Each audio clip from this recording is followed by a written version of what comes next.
The Free National Movement says plans to resolve issues at the landfill will be outlined in their manifesto for the 2017 general elections. LaDon Davis tells us tonight that he revealed those plans while touring the area today.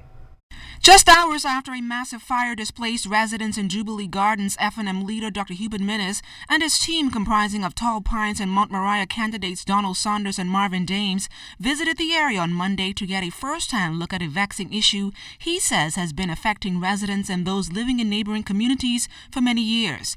Minnis says there's no time to play politics or the blame game, but a time for complete resolution, a resolution he says the F.N.M has outlined in its manifesto of governance. I'm certain that the F.N.M will be the next government of Bahamas, and when we come back, when we return, we will deal with the dump matter. I think the dump needs to be privatized with Bahamian involvement.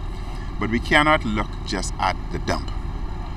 We have to look at the broader picture. We have to look at the educational system so that people understand about the environment. But we must also deal with cycling components, and we must move into cycling components so that we can have clean, healthy environment.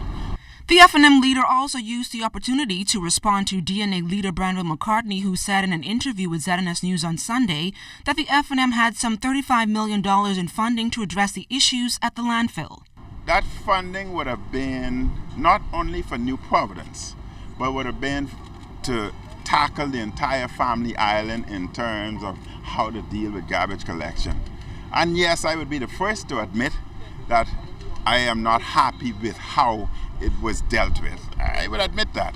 And we still have the issues, so you have to deal with it appropriately and have more accountability. Minnis says residents cannot and should not remain in their homes because they will encounter chronic and acute health issues, which he says will have a short and long-term impact, and gave this suggestion to the government. The government must be cognizant of, under no circumstances can you declare this area free until you do air quality assessment.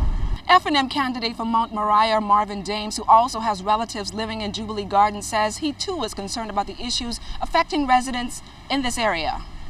I have a sister who is not well.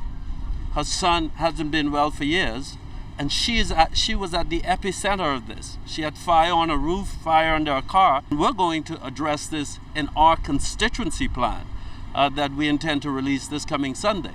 How do we deal with the dump?